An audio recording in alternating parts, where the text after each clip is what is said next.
इस ऐतिहासिक कार्यक्रम में उपस्थित केरला के राज्यपाल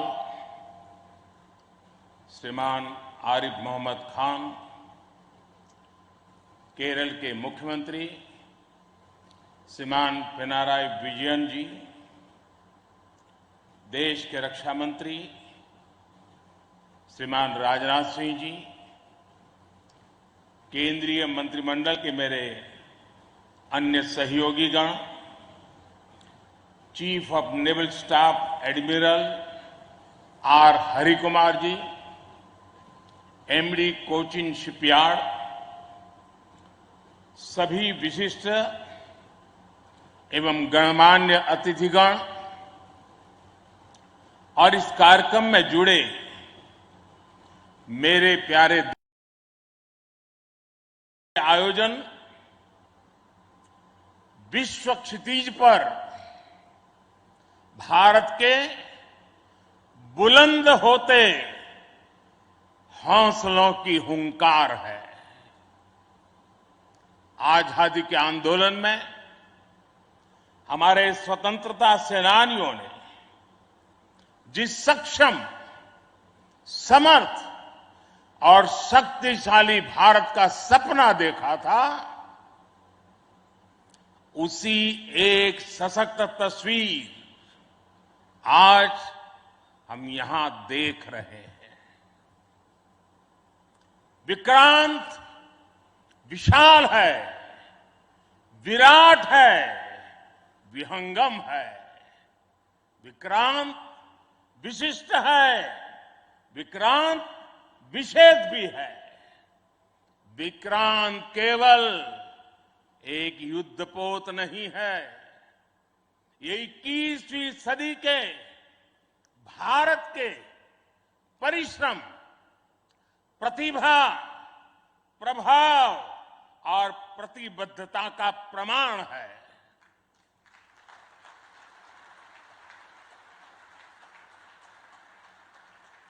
यदि लक्ष्य दुरंत है, यात्राएं दिगंत है, समंदर और चुनौतियां अनंत है, तो भारत का उत्तर है विक्रांत।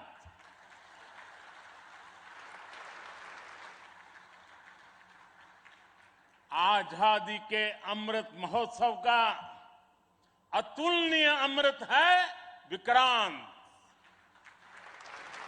आत्मनिर्भर होते भारत का अद्वितीय प्रतिबिंब है विक्रांत। ये हर भारतीय के लिए गर्व और गौरव का अनमोल अवसर है। ये हर भारतीय का मान, स्वाभिमान बढ़ाने वाला अवसर है। मैं इसके लिए हर एक देशवासी को बधाई देता हूं। साथियों, लक्ष्य कठिन से कठिन क्यों न हो, चुनौतियां बड़ी से बड़ी क्यों न हो, भारत जब ठान लेता है तो कोई भी लक्ष्य असंभव नहीं होता है।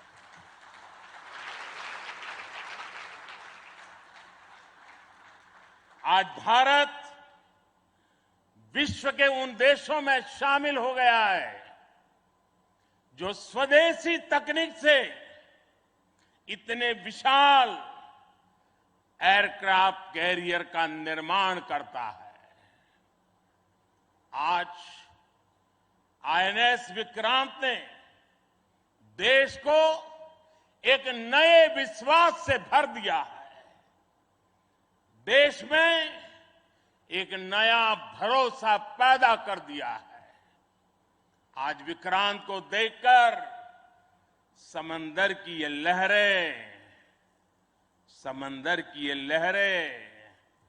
आह्वान कर रही है, अमर्त्य वीर पुत्र हो, अमर्त्य वीर पुत्र हो, दृढ़ प्रतिज्ञ सोच लो, प्रशस्य पुण्य पंथ है, प्रशस्त पुण्य पंथ है।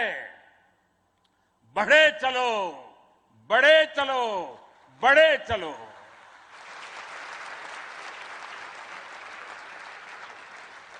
साथियों, इस ऐतिहासिक अवसर पर मैं भारतीय नौसेना का कोचिन शिपयार्ड के सभी इंजीनियर्स, वैज्ञानिकों और मेरे श्रमिक भाई बहनों का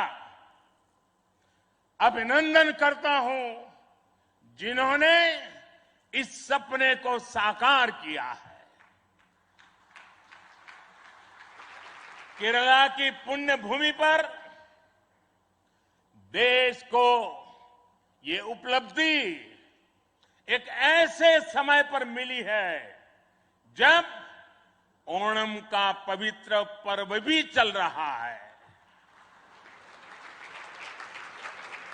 मैं सभी देशवासियों को इस अवसर पर ओणम की हार्दिक शुभकामनाएं भी देता हूं। साथियों, आईएनएस विक्रांत के हर भाग की अपनी एक खूबी है,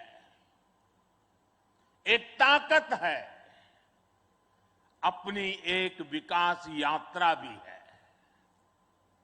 ये स्वदेशी सामर्थ्य, स्वदेशी संसाधन और स्वदेशी कौशल का प्रतीक है। इसके एयरबेस में जो स्टील लगी है, वो स्टील भी स्वदेशी है। ये स्टील डीआरडीओ के वैज्ञानिकों ने विकसित किया, भारत की कंपनियों ने प्रोड्यूस किया। एक युद्धपोत से भी ज्यादा एक तैरता हुआ एयरफील्ड है, एक तैरता हुआ शहर है। इसमें जितनी बिजली पैदा होती है, उससे 5000 घरों को रोशन किया जा सकता है।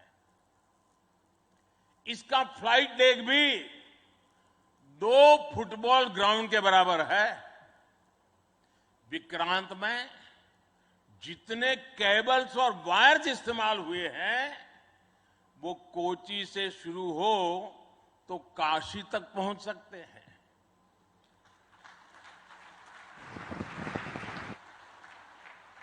ये जटिलता हमारे इंजीनियर्स की जीवटता का उदाहरण है। मेगा इंजीनियरिंग से लेकर नैनो सर्किट्स तक पहले जो भारत के लिए अकल्पनीय था, वो हकीकत में बदल रहा है। साथियों, इस बार स्वतंत्रता दिवस पर मैंने लाल किले से पंच प्राण का आह्वान किया और हमारे हरि जी ने भी इसका उल्लेख किया। इन पंच प्राणों में पहला प्राण है विकसित भारत का बड़ा संकल्प, दूसरा प्राण है गुलामी की मानसिकता का संपूर्ण त्याग, तीसरा प्राण है अपनी विरासत पर गर्व, चौथा और पांचवा प्राण है देश की एकता, एकजुटता और नागरिक कर्तव्य। आईएनएस विक्रांत के निर्माण और इसकी यात्रा में हम इन सभी पंच प्राणों की ऊर्जा को देख सकते हैं। आईएनएस विक्रांत इस ऊर्जा का जीवन संयंत्र है। अभी तक इस तरह के एयरक्राफ्ट कैरियर केवल विकसित देश ही बनाते थे। आज भारत ने इस लीग में शामिल होकर विकसित राष्ट्र की दिशा में एक और कदम बढ़ा दिया है। साथियों, जल परिवहन के क्षेत्र में भारत का बहुत गौरवमयी इतिहास रहा है, हमारी समृद्ध विरासत रही है। हमारे यहां नौकाओं और जहाजों से जुड़े श्लोकों में बताया गया है, दीर्घिका तरणी ही लोला गत्वरा गामिनी तरीही जंगाला प्लाविनी चैव धारिणी वेगिनी तथा। ये हमारे शास्त्रों में इतना वर्णन है। दीर्घिका तरुणी लोला गत्वरा गामिनी जंगाला प्लाविनी धारिणी वेगिनी। हमारे यहां जहाजों और नौकाओं के अलग अलग आकार और प्रकार होते थे। हमारे वेदों में भी नौकाओं, जहाजों और समुद्र से जुड़े कितने ही मंत्र आते हैं।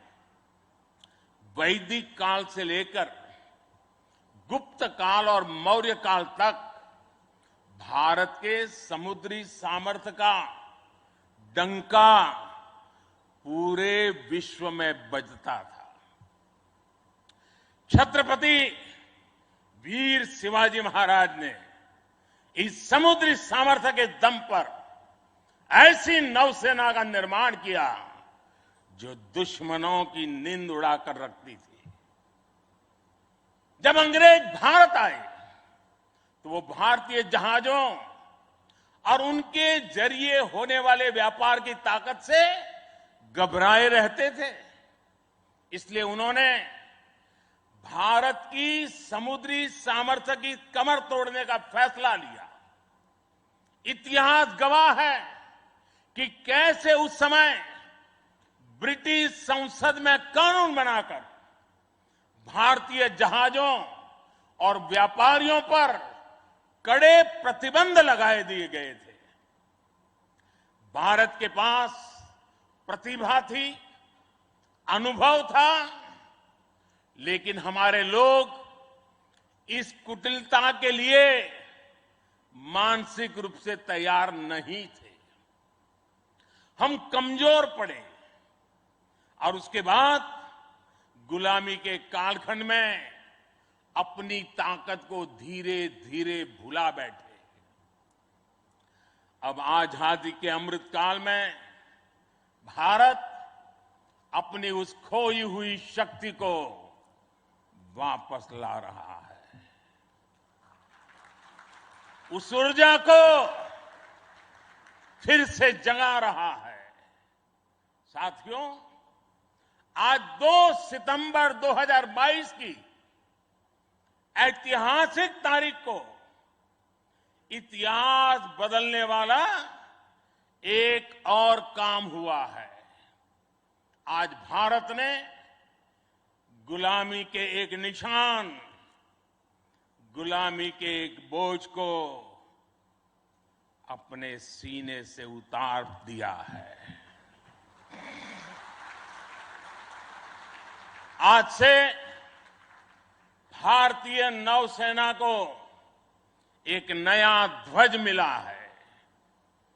अब तक भारतीय नौसेना के ध्वज पर गुलामी की पहचान बनी हुई थी, लेकिन अब आज से छत्रपति शिवाजी महाराज से प्रेरित नौसेना का नया ध्वज समंदर और आसमान में लहराएगा।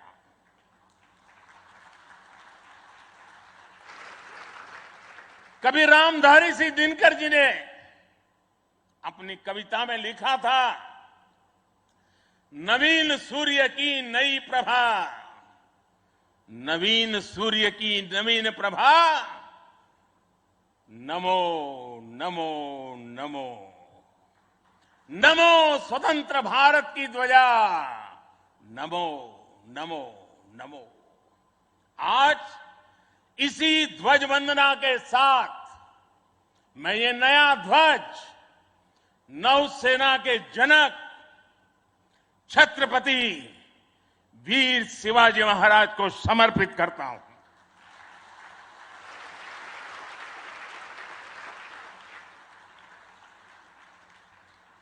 मुझे विश्वास है भारतीयता की भावना से ओतप्रोत ये नया ध्वज भारतीय नौसेना के आत्मबल और आत्मसम्मान को नई ऊर्जा देगा। साथियों, हमारी सेनाओं में किस तरह बदलाव आ रहा है, उसका एक और अहम पक्ष मैं सभी देशवासियों के सामने रखना चाहता हूं। विक्रांत जब हमारे समुद्री क्षेत्र की सुरक्षा के लिए उतरेगा तो उस पर नौसेना की अनेक महिला सैनिक भी तैनात रहेगी। समंदर की अथाह शक्ति के साथ असीम महिला शक्ति ये नए भारत की बुलंद पहचान बन रही है। मुझे बताया गया है कि अभी नेवी में करीब 600 महिला ऑफिसर्स हैं, लेकिन अब इंडियन नेवी ने अपनी सभी शाखाओं को महिलाओं के लिए खोलने का फैसला किया है। जो पाबंदियां थी वो अब हट रही है। जैसे समर्थ लहरों के लिए कोई दायरे नहीं होते, वैसे ही भारत की बेटियों के लिए भी अब कोई दायरे या बंधन नहीं है।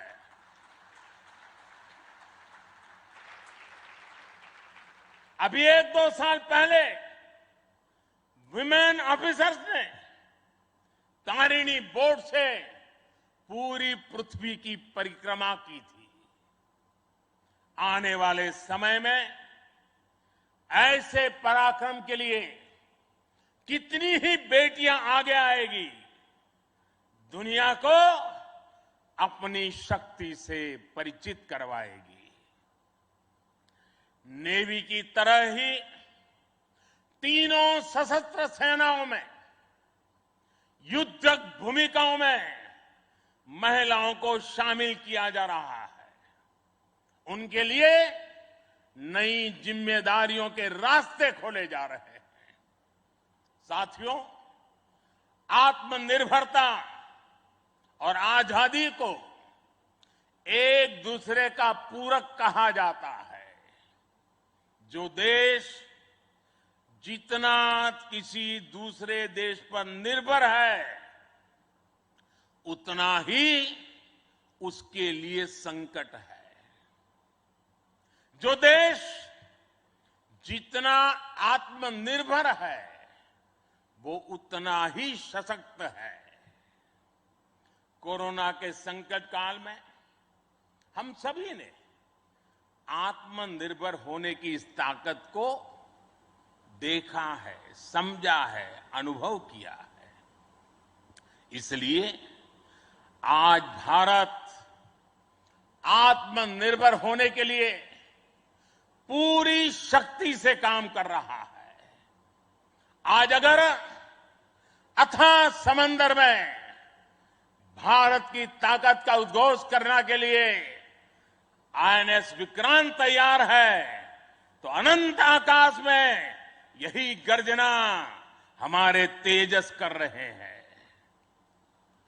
इस बार 15 अगस्त को पूरे देश ने लाल किले से स्वदेशी तोप की हुंकार भी सुनी है।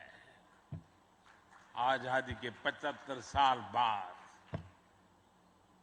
सेनाओं में रिफॉर्म करके भारत अपनी सेनाओं को निरंतर आधुनिक बना रहा है, आत्मनिर्भर बना रहा है। हमारी सेनाओं ने ऐसे उपकरणों की एक लंबी लिस्ट भी बनाई है, जिनकी खरीद अब स्वदेशी कंपनियों से ही की जाएगी।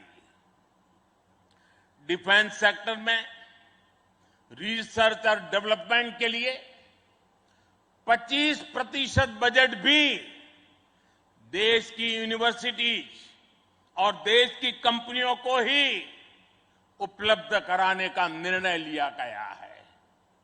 तमिलनाडु और उत्तर प्रदेश में 2 बड़े डिफेंस कॉरिडोर भी विकसित हो रहे हैं। डिफेंस सेक्टर में आत्मनिर्भरता के लिए उठाए जा रहे इन कदमों से देश में रोजगार के अनेकों नए अवसर पैदा हो रहे हैं। साथियों, एक बार लाल किले से मैंने नागरिक कर्तव्य इसकी भी बात कही है। इस बार मैंने उसको दोहराया भी है।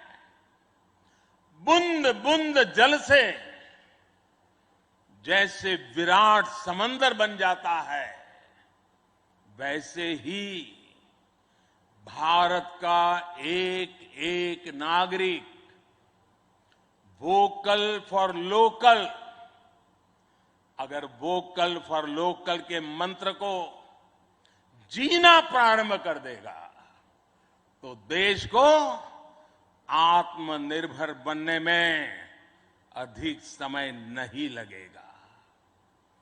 जब सभी देशवासी लोकल के लिए वोकल होंगे तो उसकी गूंज सिर्फ भारत में ही नहीं बल्कि पूरी दुनिया में सुनाई देगी। और देखते ही देखते दुनिया के जो भी मैन्युफैक्चरर होंगे उनको भी मजबूरन भारत में आकर के मैन्युफैक्चरिंग के रास्ते पर चलना पड़ेगा।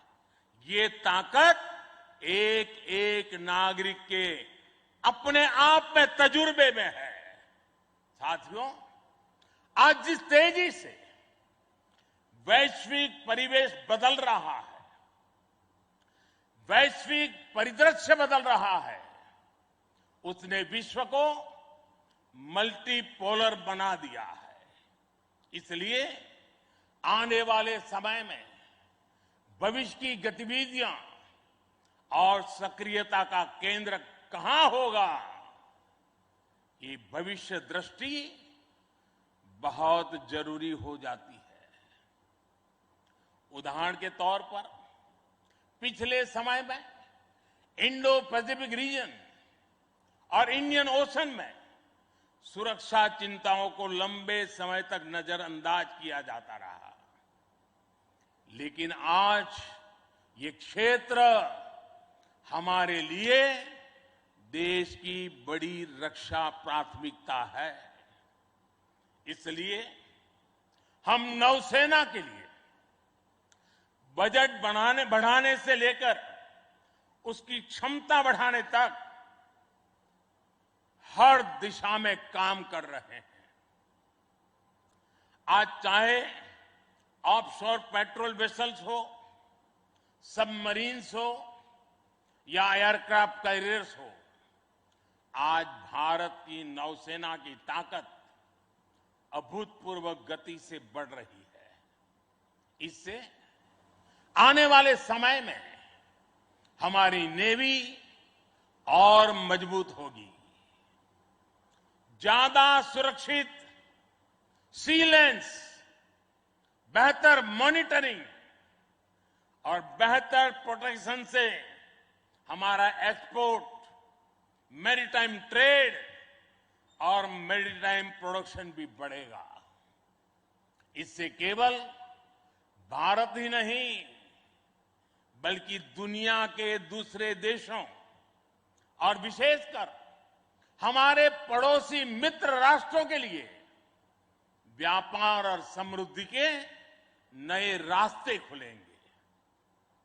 साथियों, हमारे यहां शास्त्रों में कहा जाता है और बहुत महत्वपूर्ण बात कही जाती है और जिस बात को हमारे लोगों ने संस्कार के रूप में जिया है, हमारे यहां शास्त्रों में कहा गया है, विद्या विवादाय धनम मदाय शक्ति ही परेशान पर पीड़नाय खलस्य साधो विपरीतम एतत् ज्ञानाय दानाय च रक्षणाय, अर्थात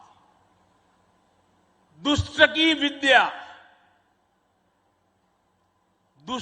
विद्या विवाद करने के लिए, धन घमंड करने के लिए और शक्ति दुष्करों को प्रताड़ित करने के लिए होती है। लेकिन सज्जन के लिए ये ज्ञान, दान और कमजोर की रक्षा का जरिया होता है। यही भारत का संस्कार है। इसलिए विश्व को सशक्त भारत की ज्यादा जरूरत है। मैंने एक बार पढ़ा था कि एक बार जब डॉक्टर एपीजे अब्दुल कलाम से किसी ने पूछा कि आपका व्यक्तित्व तो बड़ा शांति प्रिय है, आप तो बड़े शांत व्यक्ति लगते हैं, तो आपको हथियारों की क्या जरूरत लगती है? कलाम साहब ने कहा था, शक्ति और शांति एक दूसरे के लिए जरूरी है। और इसलिए आज भारत बल और बदलाव दोनों को एक साथ लेकर चल रहा है। मुझे विश्वास है, सशक्त भारत शांत और सुरक्षित विश्व का मार्ग प्रशस्त करेगा। इसी भाव के साथ हमारे बहादुर जवानों को, वीर सेनानियों को आदरपूर्वक उनका गर्व करते हुए आज के इस महत्वपूर्ण अवसर को, उनकी वीरता को समर्पित करते हुए आप सबका मैं हृदय से बहुत बहुत धन्यवाद करता हूं। जय हिंद। देवियों और सज्जनों, भारत के प्रधानमंत्री श्री नरेंद्र मोदी की भव्य